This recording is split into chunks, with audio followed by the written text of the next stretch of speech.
Hello and welcome to the Lunar Reflections podcast, where we'll be journeying with the moon while Jupiter's in Cancer.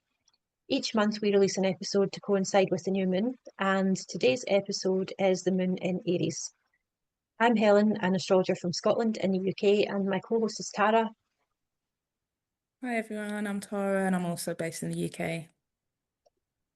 And for this episode, we are delighted to be joined by another astrologer, Sonia, who we also know as Celestia Astrology. Sonia, would you like to say a bit more about yourself?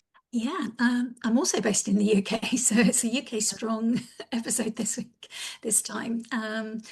Celestial astrology is my work is very lunar focused, actually. I work strongly with moon families, and I do astro mindfulness, which was very much a way of bringing the astrology down into the body. So I kind of focus on those kind of things, and I think that's very much led by my moon. So I think we're probably going to explore that a little bit more. Thank you for inviting me on. Great. Oh, thanks for being here, Sonia. It's great. Well, what we normally do is begin with a discussion of the new moon chart for when we'll release this episode. And this is on 17th of April 2026. And exactly where I am, it's around 12:52 p.m., which is, we're kind of looking at it through a UK-based lens, which actually suits all of us on this occasion. And just so, as this is audio, I'll just kind of briefly describe what this chart looks like. So it's a Leo rising chart. So we have the sun ruling the ascendant, obviously conjunct the moon, and this is at 27 degrees of Aries. We've also got Neptune, Mercury, Mars, and Saturn in a tight stellium in the early degrees of Aries, Chiron, and the new moon near the midheaven, which is in the ninth whole sign house where we are. It's got Jupiter is still in Cancer, but is in the 12th house and less involved in this lunation than in other ones we've seen. And Venus is conjunct Uranus in the late degrees of Taurus. So is there anything that either of you want to say to kick us off in terms of discussing this new moon and interpreting the lunation in general?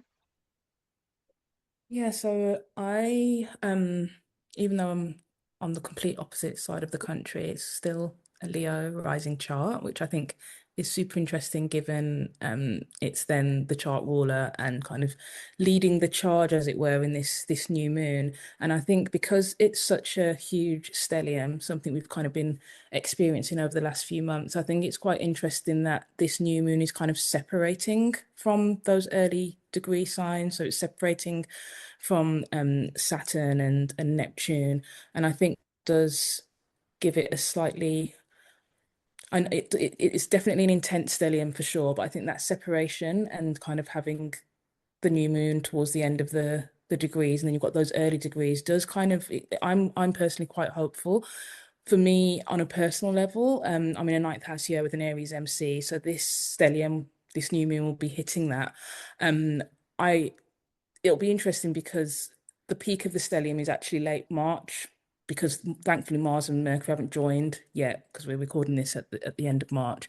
But in terms of, like, I understand that while on a personal level, I can see that it'll be quite invigorating for me. I can completely understand how sobering it can look when we expand out to like a world mundane view. I think without feeling too pessimistic, it looks like things might get worse before they get better.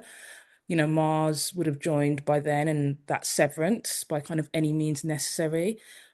But then you've also got this domicile Venus that you've spoken about, just chilling next to this big ball of energy. And it's like with this Uranus as well, I'm thinking, like, do we have this autonomy? Is it going to be complete chaos? Is it freedom? Like, what is actually going on here? I'd be really interested to hear what your thoughts are, Sonia, in this huge stellium that's kind of looming ahead.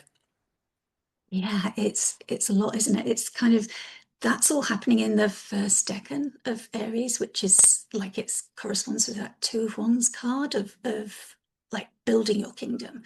Like, you've just won that battle with the dark as you've come from Pisces into that first initial spark of Aries.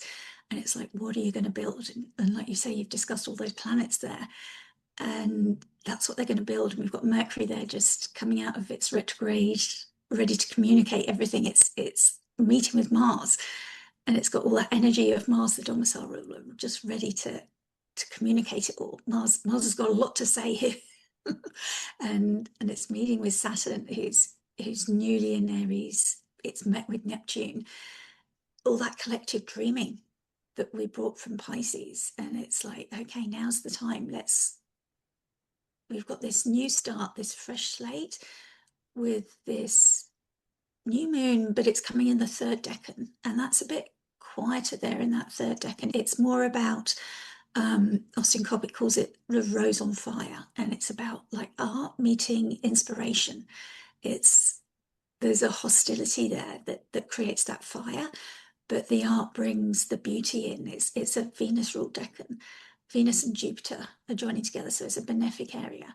So the moon is like this balm to everything that's going on in the first decan, all those planets that are still fighting amongst themselves for like superiority. And yet this new moon comes in and says, let's start anew, let's create something new here. What can we build? So that first decan wants to build something, and they're jostling for power. And yet this new moon is like, let's build something important and special and beautiful that those benefics want to build. And we've got Venus in her domicile at the moment and Jupiter in exaltation, and they both want to build something meaningful and with faith and with beauty. So it's this reset, but Aries brings courage and pioneering energy. So it's like, yeah, we could build something really special if we lean into that energy. And for individuals, it's like, look at your chart and see where your Aries house is, and that will give you more information about where that new start could be. And if you want to go one step further, you would look at where your natal Mars is as well, and blend the meanings of those two houses, of your Mars and your Aries house. So those two houses together, what do they mean when they're both linked? And you would probably know, because you probably had those themes come up, because Mars rules your Aries house. So it would always be informing that area of your life. So yeah, and sort of ask yourself, what could I begin with courage? What can I begin that I actually don't know where it's going? In Aries, you don't know exactly what the path is, but you're brave enough to take the first step without seeing the whole picture. I love that interpretation. I think that's very hopeful, and it's almost a sense of sort of manifestation that I'm getting through from that, which is kind of quite a positive way of looking at that intensity of I think we've got, what's that, 6 planets plus Chiron in Aries, and that sense of rebirth and renewal in Aries season being emphasized. And I love what you were saying about the kind of natal houses, because for me, I have Sun, Mercury, Mars in Aries natally, and my solar return also has a Leo rising, which is also an Aries season. So there's a sense of weaving those house topics together, so it feels like it's tied in with that. And these Leo rising charts throughout Aries season keep on being significant, as well as my solar return for me this month. So it's interesting what you're saying about that. I wondered as well that because there's this, and I tend to blend a sort of Hellenistic and psychological approaches, and so I noted that the Sun and Moon are in that late degree of Aries, and they're not really aspected by many other planets. I mean, they're co-present with that earlier stellium, but they're not conjunct by degree. They're not, in previous lunations we've discussed, there's been aspects from the outer planets that are clearly affecting the lunation very directly. And as you say, Mars, the ruler, is there, and the Sun itself is the exaltation ruler, so there's that. But I pick up Chiron being 1 degree from the two, and I wonder if maybe some of that, where that rebirth might be, is around exploring, honestly, our wounds, as well as capacity for healing around our individuality, or how we take initiative, how we take charge, how we assert ourselves. I mean, this could be an area coming up for renewal, especially with the force of all of those planets there. But also Saturn's presence interests me, because it's in fall. It's in contrast to kind of Jupiter, Mars, and Venus all being heavily dignified, as well as the Sun. And I tend to have a tendency to look at term rulership. I'm not sure why. I just think from an essential dignity point of view, I found it quite powerful. And so we're in Saturn ruled term at that late part of Aries. And so I wonder if that's giving a bit of a sense of bringing the hard work, not just the hard work, but the scope for long-term gains as well that you also get with Saturn. And it's also speaking to this individuality, assertiveness, that dimension of our lives as well. I don't know what you both think about that. Yeah, I think I'm so glad I've been able to hear what you've both said, because as I was like looking at the chart and preparing, I was like, oh, I feel like I'm being way too optimistic about this. But I think what you've both said kind of reinforces the idea that just because we have the malefics in play doesn't necessarily mean it has to be negative. Now, I've already talked about on a mundane scale, when we think about Mars and Saturn, we can think about it being highly volatile, heightened global conflicts, geopolitical instability. But when we zoom right back down, there is lots to be learned from the malefics. And when I see Mars and Saturn together, especially in this powerful kind of stellium, you've got disciplined action, you've got goal orientation, you've got resilience, you've got high precision. I can imagine engineers, surgeons will probably thrive on that kind of energy. And I think we can use that in a positive way. And I love what you said, Sonia, about having the bravery and the courage. I have a 9-degree Leo rising chart, and I do plan on launching something to align exactly with this chart. And I've been in two minds about whether to do it, but actually talking to you both now, it feels like what you said, Sonia, about starting in if you're not sure where it's going to end up.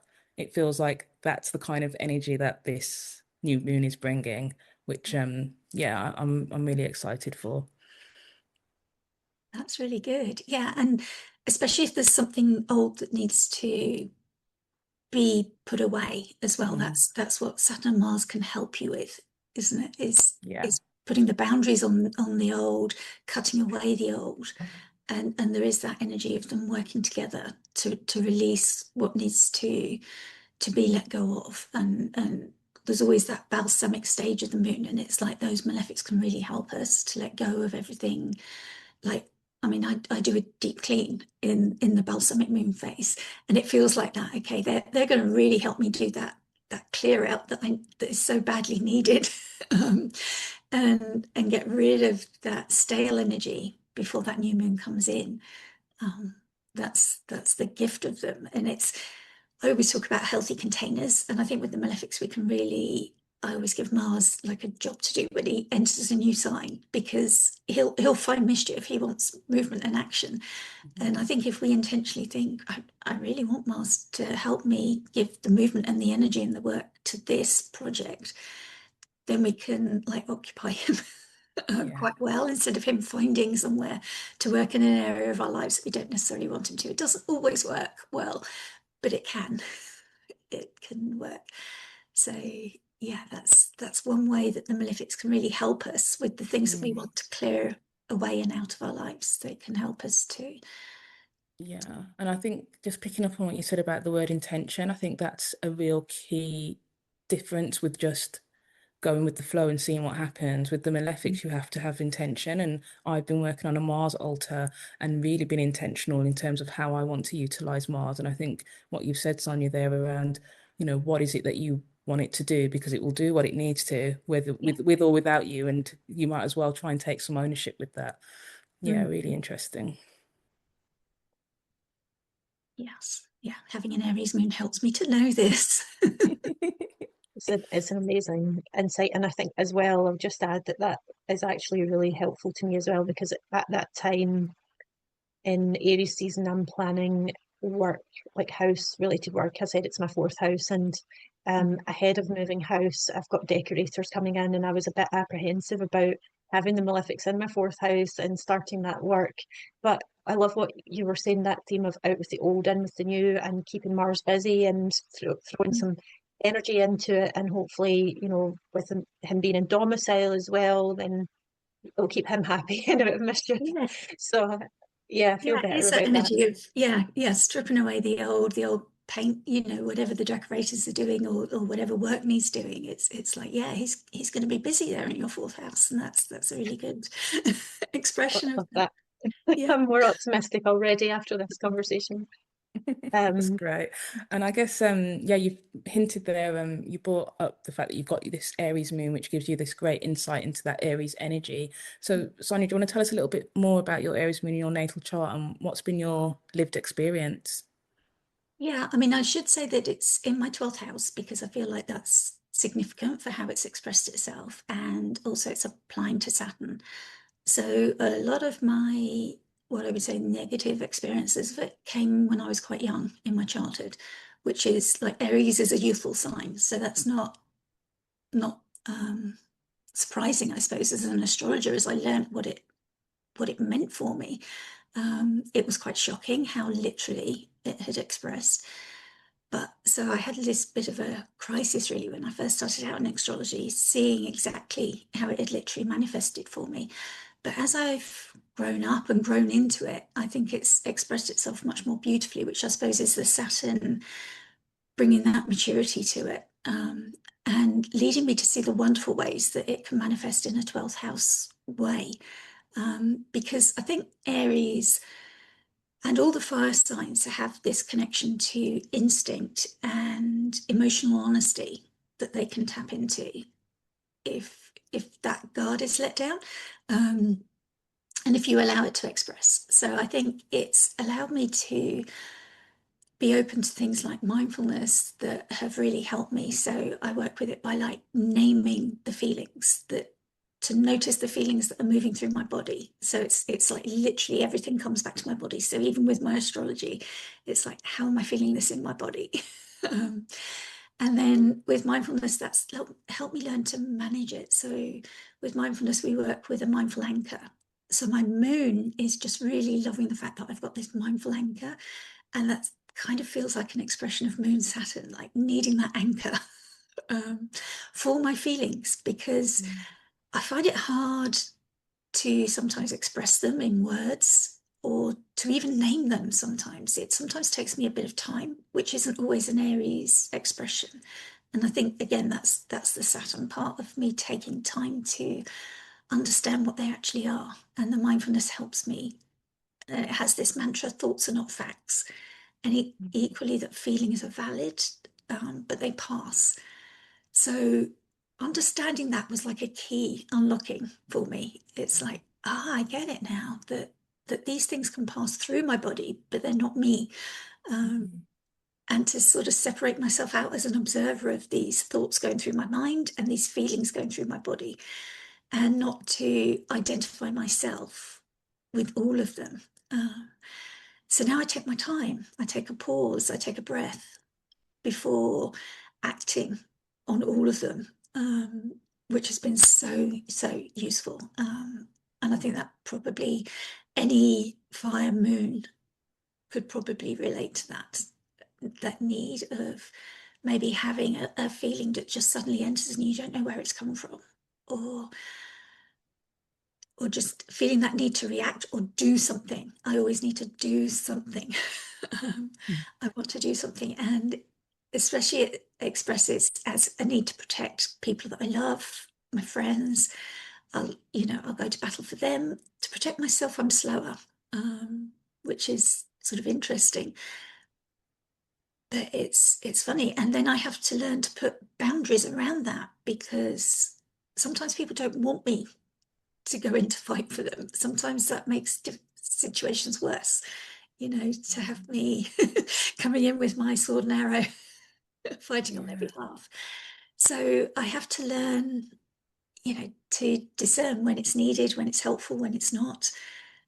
So that has been a work in progress, and knowing my astrology has really helped me figure all of that out, to learn how to support people, to learn when it's helpful, when it isn't, to learn when to just keep it zipped, and just to say, how can I support you, has become the way that I respond now.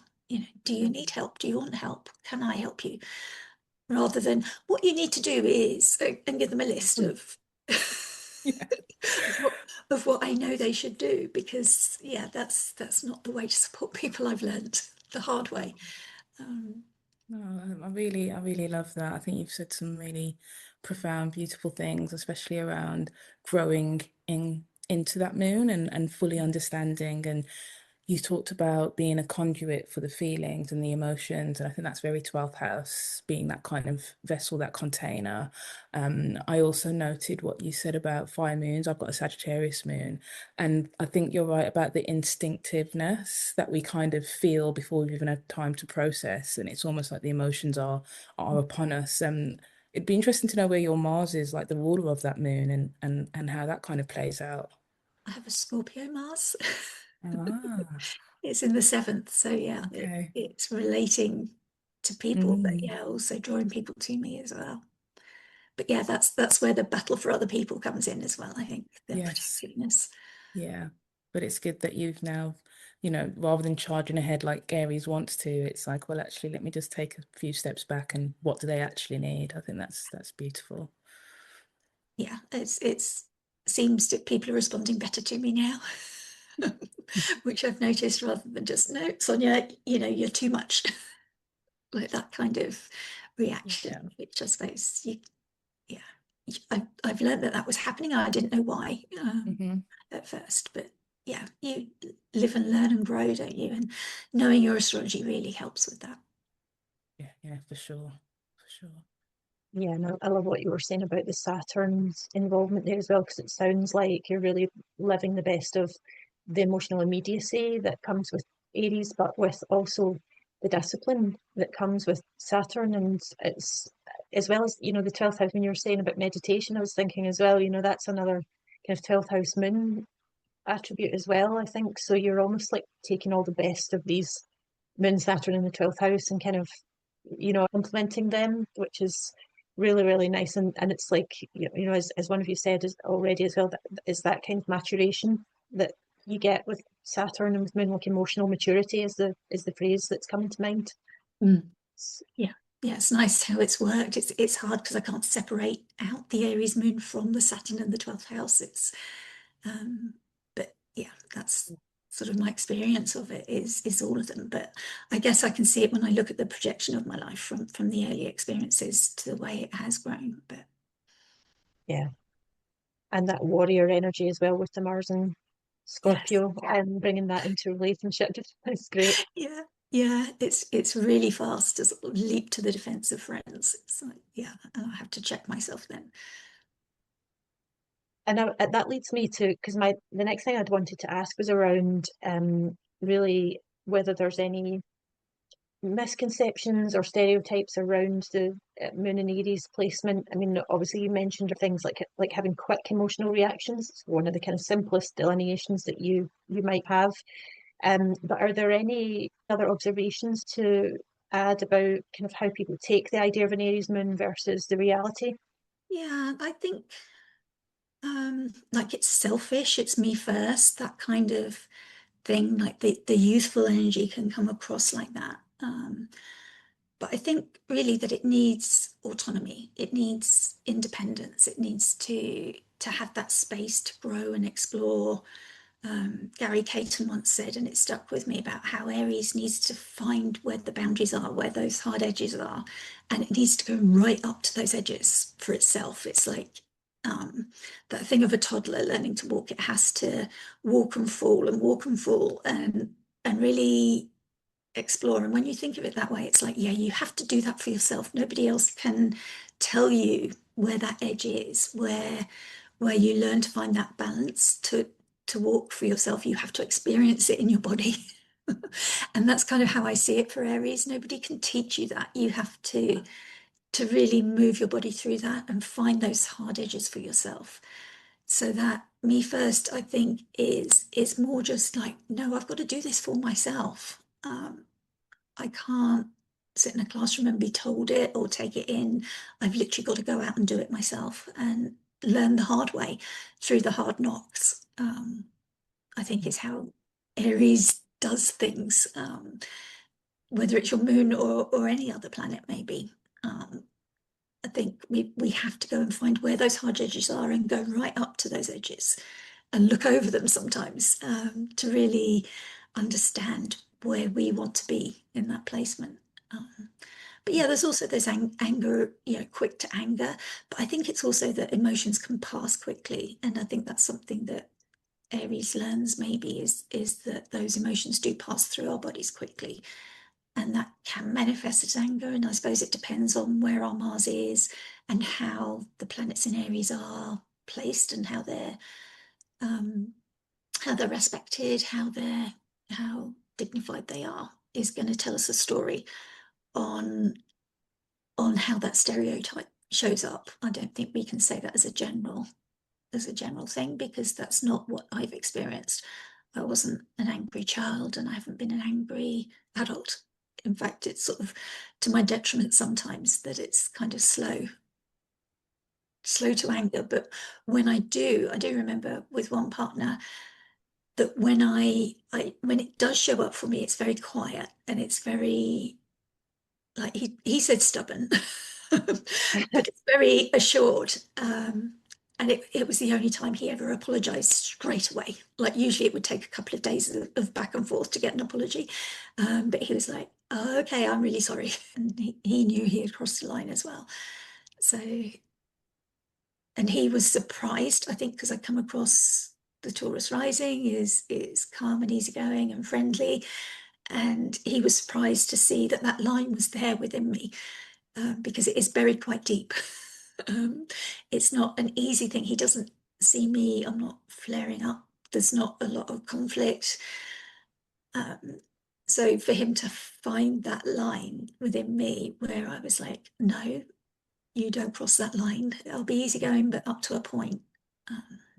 And then when you reach that, there's no compromise. You know, you can't cross over that. There's no discussion, there's no debate. That's, almost, I think when you were talking, I was thinking of the significance of the ruler as a modifying factor, and that sounds more scorpionic almost than anything else. There's almost a strategic element to it where you pick your battles, and rather than, you may have that immediacy of emotions, but you don't necessarily choose to assert yourself that way except when it really counts. And that sounds like that's what you were doing. You were kind of saying, no, there's an absolute line here, and the martial strength came through with that. So yeah, it just shows it's not just a placement of the moon, and it's a nice case study in the ruler, and obviously all the whole chart, but we're talking about particular parts of it. Yeah. I was just going to kind of echo what you said, Helen, around, and I really appreciate you laying out all the different misconceptions, because it's even got me kind of thinking about, what those kind of pop astrology textbook Aries moon descriptions would be. I was especially thinking about when you talked about needing to feel it in the body, and that you have to kind of experience it yourself to understand it. And because obviously Aries is that first sign in the zodiac and is often likened to a toddler, but in the very same way that a toddler learns how to walk, you can't do it for them. They have to make the mistakes. They have to run off and, get excited about it and not really know about the dangers, because that's how you learn. And I think your explanation has really helped me understand like some of those stereotypes, and, what we see as impulsivity or recklessness is actually just the need to feel through doing, which I think is, super interesting. And your point, Helen, we can't look at the placement in its separateness. The fact that it's in the 12th house, the fact that the ruler is dignified in the 7th, it's angular, that all adds to its own kind of makeup, as it were. You're not going to get two exactly the same Aries moons, and this is a really good case in point where we can see actually you need to zoom out and see what else is going on. So can you tell us a little bit more about your moon family's work? You mentioned it earlier, and I'm fascinated to hear a bit more about how this works and how you got into it, and all of it. Yeah, this is going to affect you actually. If this new moon is activating your chart, then it's going to be important for you. I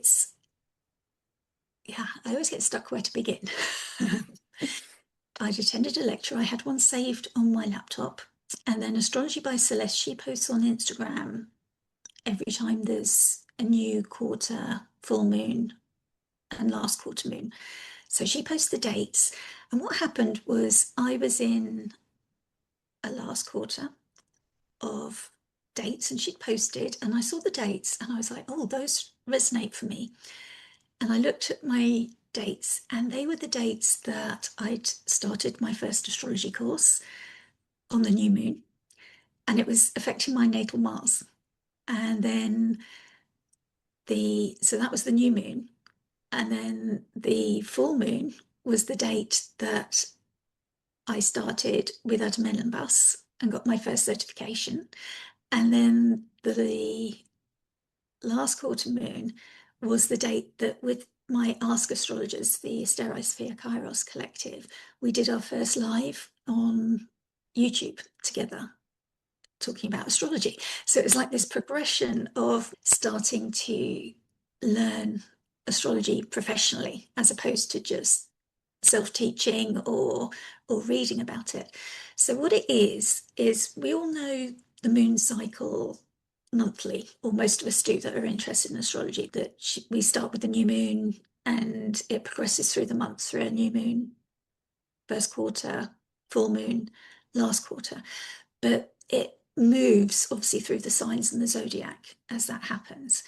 And a moon family is different. It's a much longer cycle. We're looking at like 2.5 years here, 27 months usually. And what the moon is doing is returning to the same degree in the zodiac. So if the new moon is in this 27-degree area of Aries, we're looking at 9 months' time, the moon will return to that 27-degree area. But in 9 months' time, she's going to be in a different phasal relationship with the sun. So the sun will obviously have moved signs. And this time she'll be in a first quarter square with the sun. And then in 18 months' time, the moon will again, and obviously she will have returned to 27 Aries many times in 18 months, 18 times. But it's the phasal relationship with the sun. So it's the degree range and the phasal relationship with the sun that's important, and the two colliding.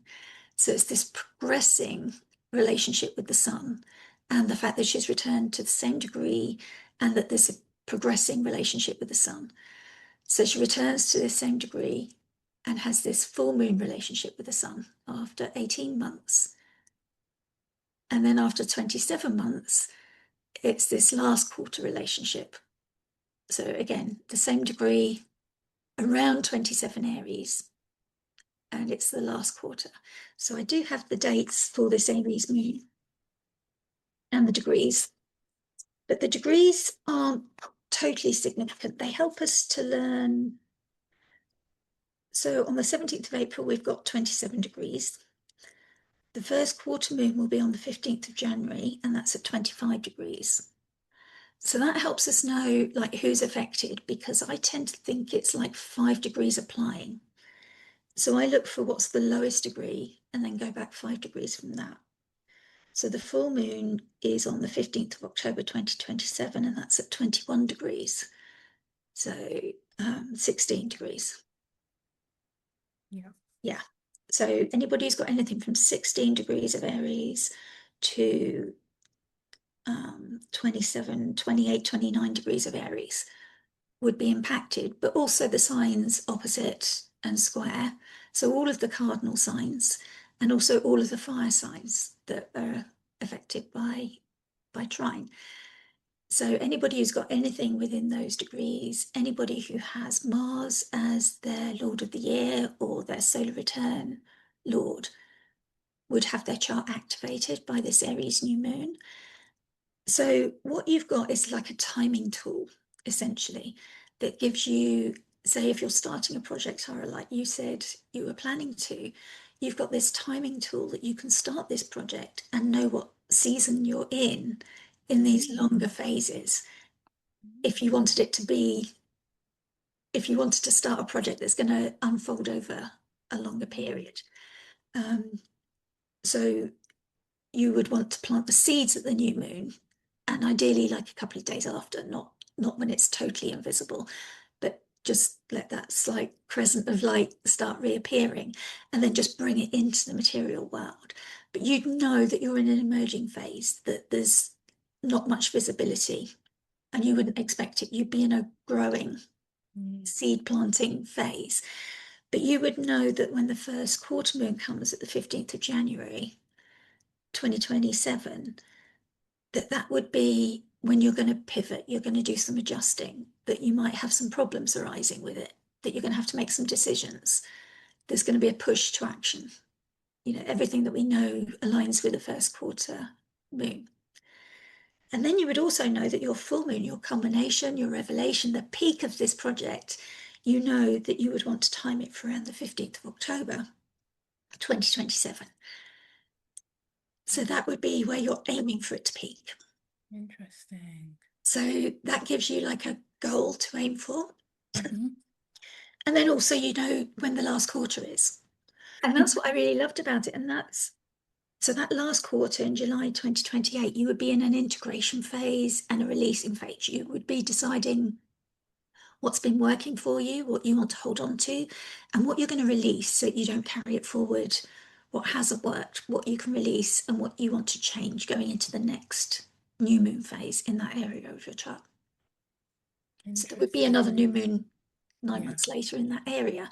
So you would be preparing for that at that phase. It's like that decaying phase and that bedding down for autumn, winter, fall phase. So it's giving you that timing if you're wanting to work on long-term projects, as opposed to short-term 6-month projects if you work with the moon's phases over 6 months or 1 month.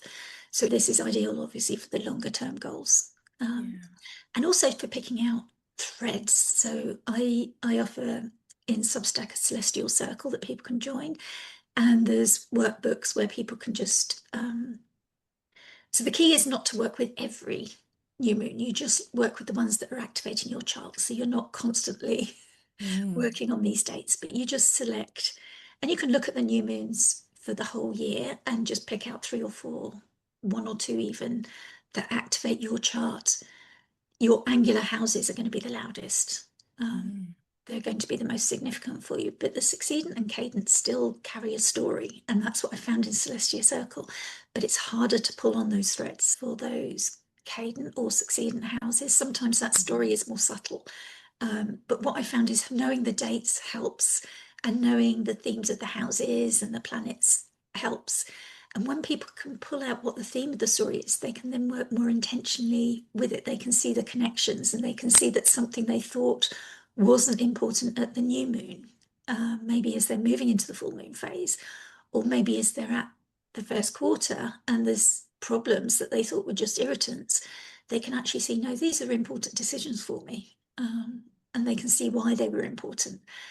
So this is how I'm working with them and helping people with them, is identifying those stories that are actually maybe more significant than they thought because of that timing, because of the length of the story. Wow, that's absolutely fascinating. I've got so many questions.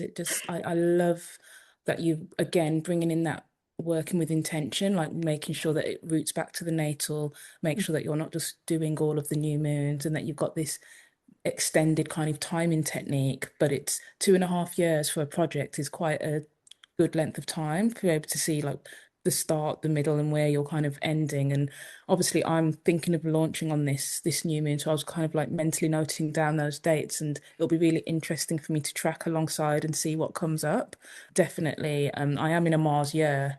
My angles float into the 9th house, so I've got my MC in the night in Aries as well at 18 degrees, so I think that fits with your degrees that you were talking about. So yeah, I'm going to be side-eyeing 15th of Jan and all the other dates. I'll probably listen to this again and note them all down, but I think it's not something I've heard of before, but it sounds really robust. It sounds like something that almost anyone can kind of jump on for just starting something.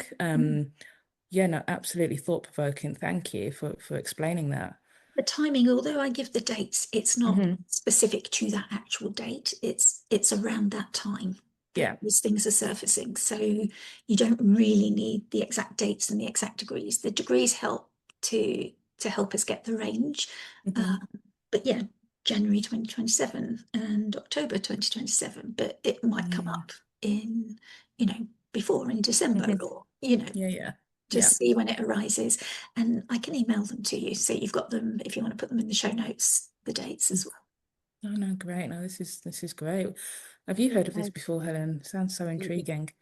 Yes, it's completely new to me as well, so I'm absolutely I'm absolutely fascinated and want to make sure I wrap my head around it properly as well. A couple of questions, if that's okay, just to help me kind of understand its application. Yeah. So just to recap, firstly, so we take a new moon lunation, any lunation, and you would select one that picks up something significant in your chart for beginning a new project where it hits planetary, natal placements, and then there's this unfolding kind of analogous lunar cycle over the course of 2.5 years that gives you a sense of when the peak times might be, when you're in the kind of culmination versus the kind of coming up for the end and potentially renewal of whatever it is that's set out.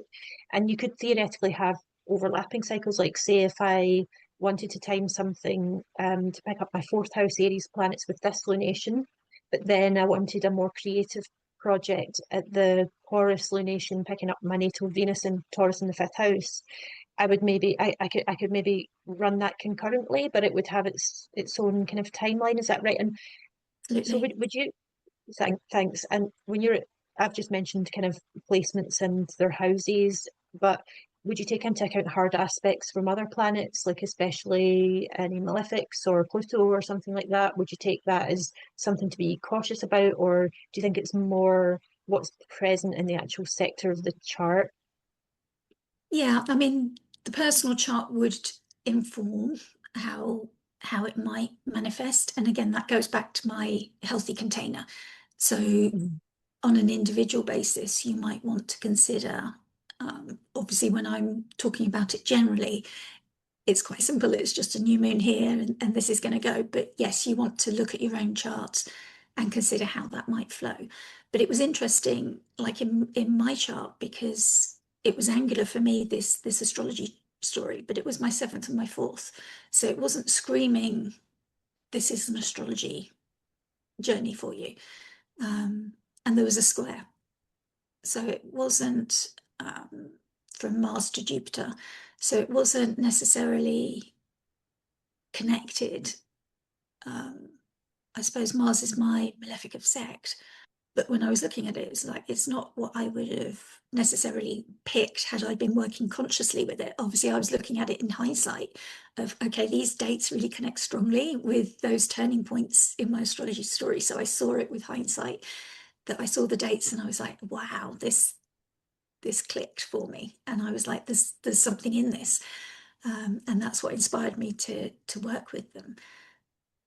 That makes a lot of sense. Thank you. Because I think, it might click for me if I do that mapping work back on how it's manifested in the past before trying to use it consciously as well. Yeah. The other question I was interested to know your thoughts on was, because 2.5 years is both the length of time Saturn takes to transit a sign and also the length of time the progressed moon takes to transit a sign. And just because of that correspondence with the timing there, I wonder if it occurs to me it would be interesting to sort of see how that maps on, because if you get that to align, that might be all the more powerful. Yes. Yeah, absolutely. Yeah. If you can see, like, Saturn's working here, this is what I want to do while Saturn's here, and use that as in your intentional work of this is how I want to work with it. That you're absolutely right. Yeah. And it's interesting because you wouldn't always have it lining up, but because Saturn has just kind of moved into Saturn, so it's almost at the beginning of this 2.5 year cycle, so it kind of aligns with this Aries new moon. You can almost track this Yes. Saturn cycle with the Aries new moon. I think it's interesting that we have Saturn in Aries at this time as well. Yeah.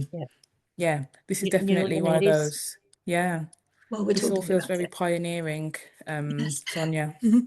Well, Very Aryan. it was a lady called Dietrich Pesson. She's written, there is a book called Mhm. Lunar Shadows 3, and it's important to get the third version because Okay. she's got tables of all the dates in the back. So they're up to date. And Frank Clifford has written about them as well. So there's articles in the Mountain Astrologer that Frank Clifford's written. And he's done a great example of George Bush and how when eclipses are involved, it actually goes longer into a repeating cycle. So he talks about 9/11 and how that was actually 2 cycles because there was eclipses in the moon families that were involved. But he shows a great example of how that works with eclipses. And then Astrology by Celeste works with them as well. So I'm not the only one working with them, but yeah, I was inspired by them. And it was Frank Clifford's lecture that I already had on my laptop when I started. When they clicked for me, then I realized, oh my gosh, I've already listened to this lecture, but it didn't hook at that time. I was just like, oh, love the moon, love listening to the moon. And then I moved on. But he talks about how he published a book and how he used the moon families. So where some people might reach that first quarter and give up because they've got problems, sometimes you might think, okay, this isn't working. When they reach that first quarter after 9 months, and you might be tempted to give up. It's like understanding you're in that 9 month first quarter phase gives you the strength to say, no, I'm meant to change and adjust. This is what I'm supposed to be doing here, and not give up, because you know that that full moon phase is 9 months ahead of you. So knowing that timing, and that's what he talks about in his publishing. He had to make some significant adjustments at that first quarter phase, but knowing that he was in that first quarter inspired him to keep going and make the necessary adjustments and keep going. I think that's a really important point about keep going. I think it's easy to, if you're not exactly seeing the results, to be like, is this even worth it? But having that structure and foundation, that framework to know actually this is where we pivot and do something different rather than just ending is really quite powerful. Yes. And yeah, it just feels very timely. Like all these things that you're saying, I feel like personal messages, like I'm taking a lot from it, Sonia. So I really appreciate that. Thank you. That is absolutely fascinating, Sonia, and thank you for explaining that so clearly. I think it might be great to try and do like a special discussion on that topic another time, get you back on the show. Yeah, I'd love to. Just moving on for now, though, I was just wondering if you've ever done any kind of lunar remediations or talismans, etc. Yes, yeah, I do quite a lot. I work with a lot of spear and sundry oils as talismans, so I'm wearing some today. I wear them before I do consultations or talks. So I'll always align with the planet of the day. So today we're recording on Moon's Day, which is just lovely. And I'm also wearing a Venus Neptune pendant, because Venus is my chart ruler and Neptune is right on my Aries moon. So as Neptune was applying, I purchased this just to help me again get the positive manifestations. But I do think it's important when you're wearing talismans that I see them as a way to clear the channel, like a Wi-Fi signal. It's like you're strengthening the signal, but it's not doing all the work. It's not doing the heavy lifting for you. So I see it as opening up my intentions and opening up the channel, so I can connect better with that planet and communicate better. But I don't see it as, okay, this is going to solve everything because I'm wearing this, everything is sorted, it's one and done. I still intend to do the work that's needed. You know, that's fascinating because, you know, it's such a big topic as well, and we've been kind of touching on it in different episodes, but it's great to get that direct personal experience. But also I love your point that, you know, we never we never overwrite the natal chart. It's always there. There's always, you know, and so it would be we can't have unrealistic expectations. We can mitigate. To remediate kind of means that to kind of lessen or bring out the more positive traits, but you can't fundamentally change what's in the natal chart or even what the transits are. We can choose how we work with them, and it sounds like that's been a positive way for you to work with your own moon. Yes, yeah, exactly.